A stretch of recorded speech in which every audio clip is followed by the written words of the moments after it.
channel ৰদাইলৈ স্বাগতম জনাইছো মই ৰিমঝিম আমি যেহেতুকে বিভিন্ন বিষয়ৰ কথা আলোচনা কৰো আজি আমি আলোচনা কৰিম অসমৰ জনপ্ৰিয় অভিনেত্ৰী তথা ৰহা সমষ্টিৰ বিধায়ক পীযুষ হাজৰিকাৰ পত্নী আইমি বৰুৱাৰ বিষয়ে কিন্তু আইমি বৰুৱাৰ বিষয়ে আলোচনা কৰাৰ আগতে যদি আমাৰ চেনেলটো সাবস্ক্ৰাইব কৰা নাই তেন্তে অতি সোনকালে সাবস্ক্ৰাইব কৰক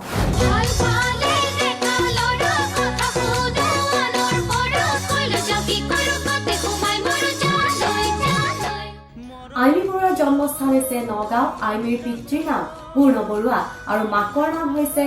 মালা বৰুৱা আইমিৰ এজনী বায়েকো আছে চকুৱে কথা ক'লে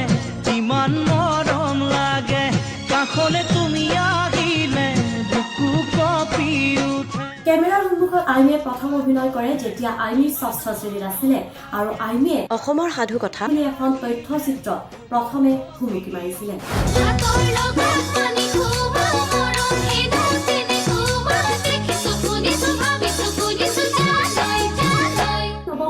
থাকোতে অসমীয়া চিনেমাত প্ৰেম আৰু প্ৰেমত অভিনয় কৰে আৰু যিখন আইমিৰ প্ৰথমখন অসমীয়া চিনেমা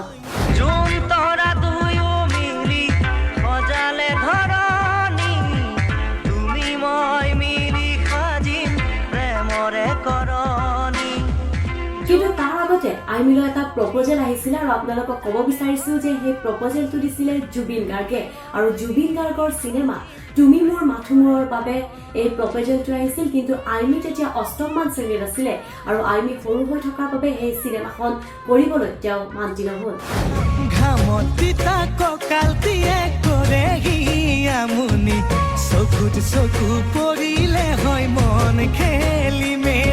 আইমিয়ে ছচিয়লজিত মাষ্টাৰ ডিগ্ৰী কৰিছে আৰু আইমিয়ে সৰুতে কিন্তু ভাবিছিলে এগৰাকী গায়িকা হোৱাৰ কথা কিন্তু নায়িকা হ'ম বুলি কেতিয়াও ভবা নাছিলে আইমিয়ে কিন্তু এতিয়া আইমি এগৰাকী সফল অভিনেত্ৰী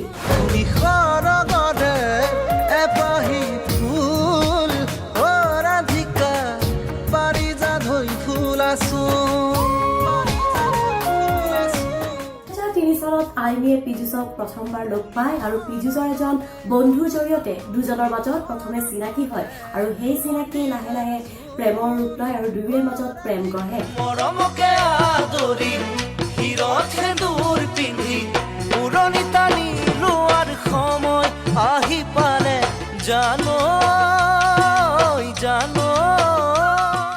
আৰু 2011 চনৰ 1 অক্টোবৰ তাৰিখে দুয়ো বিবাহ পাশত আবদ্ধ হয় জীৱনৰ লগৰী তোমাক পাছিললো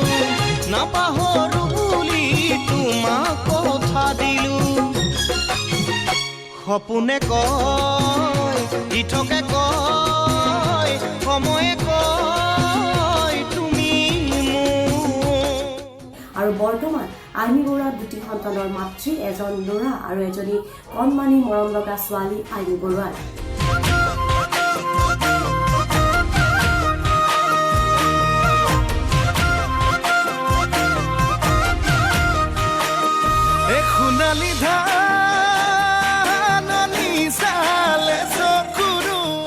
ছবি তথা সংগীত জগতৰ এনে অনেক শিল্পীৰ নজনা কথাও জানিবলৈ ছাবস্ক্ৰাইব কৰক জনপ্ৰিয় ইউটিউব চেনেল ৰদালি